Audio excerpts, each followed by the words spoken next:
It is almost within living memory that a large part of New Zealand was covered with bush. The kauri areas and the great Rimu and Totara forests formed an enormous potential wealth. Enough timber of really high quality to last New Zealand for centuries. But forests would not clothe and feed a nation in those days. Trees in their thousands had to be sacrificed. Some of the wood was used to build our homesteads and our towns and cities.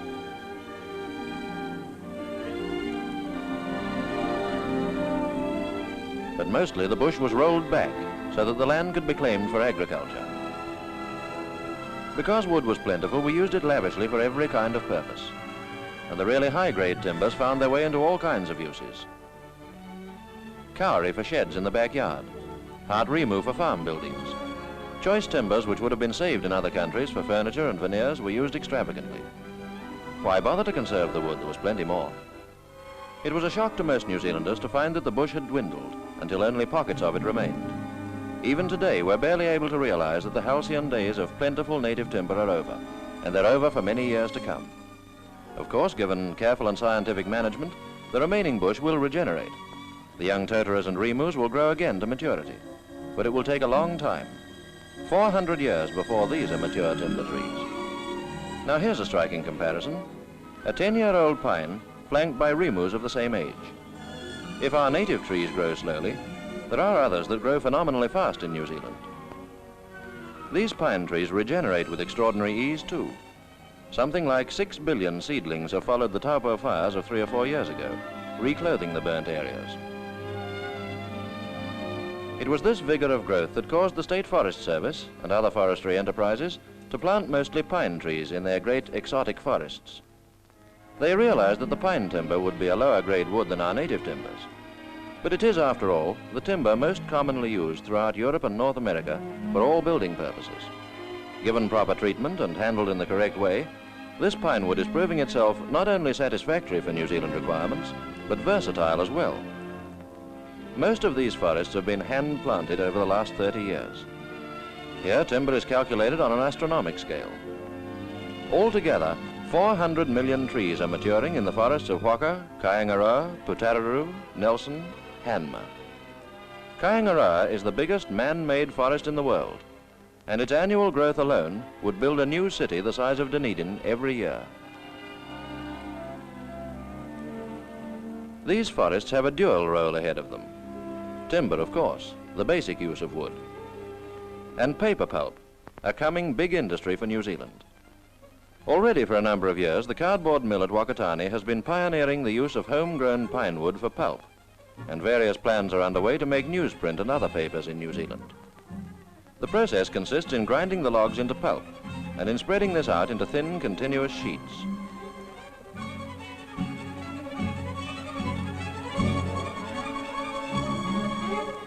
The wet sheets are now dried as they pass slowly through the long kilns.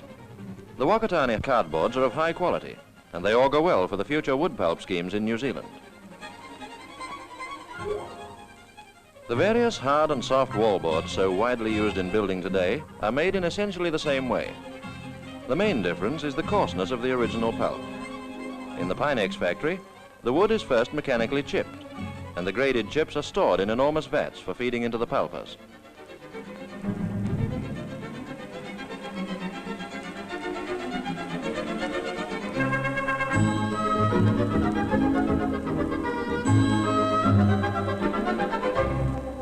At various stages of the process, the texture of the pulp is tested. The slightest variation would affect the quality of the finished board. Chemicals are added and the pulp starts down the rollers, the wet mat packing onto felts in the same way as the paper pulp.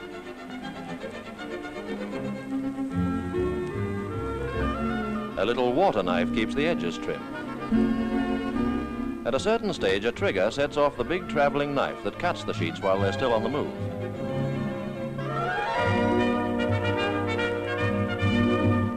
After a passage through the dryers, the boards are ready for packing. This type of board is becoming increasingly popular in New Zealand. Its light color and attractive finish make it particularly suitable for interior paneling in modern homes. Paper and wallboards, however, represent only a byproduct in the timber industry. The main consideration, of course, is timber for general purposes and for building. The State Mill at Waka is the biggest in New Zealand. It handles 60,000 board feet a day. But even this mill will be completely dwarfed when the National Pulp Scheme comes into being. The sawmill for that project will be 5 times as big. These figures give some indication of the increasingly important place forestry is taking among the industries of New Zealand. In these modern mills, mechanical devices are used a great deal to save labor. Surprisingly few people are needed to handle the logs.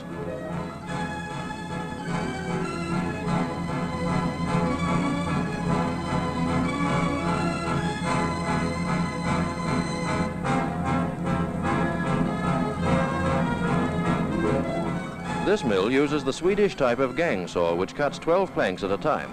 The saws can be set for different widths according to the size of each log. Besides the saving in time and labor, use of the gang saw means that very little of the log is lost as sawdust. The saw steers its way through even curved logs with a minimum of waste. Mechanical handling of the sawn timber is important too.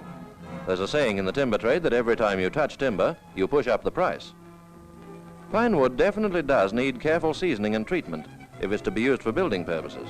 There are various processes which will impregnate it with chemicals to make it more durable. Creosoting is the cheapest and most effective treatment for making the wood more resistant to insect borer and fungus rot, but it has definite drawbacks in its color and pungent smell.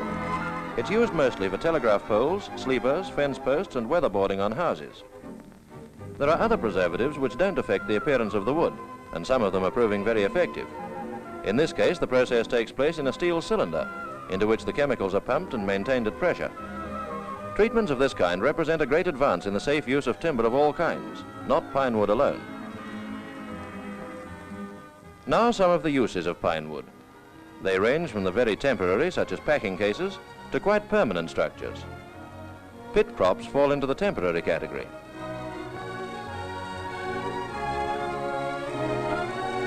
And so does the shoring, tunneling and casing used in big hydro construction works. These structures only have to last throughout the building operations and then they're knocked away. The same applies to the temporary decking and casing used in the construction of bridges. In contrast to these uses, there's the pontoon landing stage at Mechanics Bay. Here is a permanent use of pine wood under very exacting service conditions.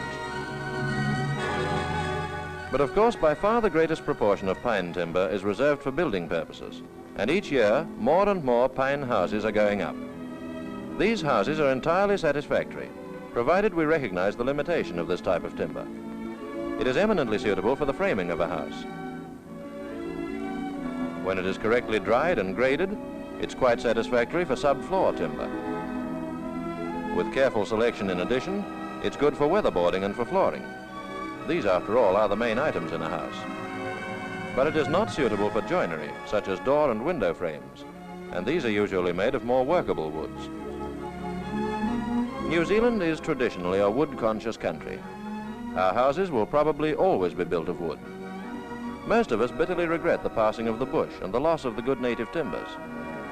We have no hope of measuring up to the high timber standards we've set ourselves in the past, but there's no reason why our homes should be less attractive or durable. As our population increases and new settlements and towns spring up all over the country, we have reason to congratulate ourselves that we have such immense reserves of this useful, all-purpose pine wood. Enough to meet all our general requirements for centuries to come, and enough over to build up a new and substantial export trade in timber.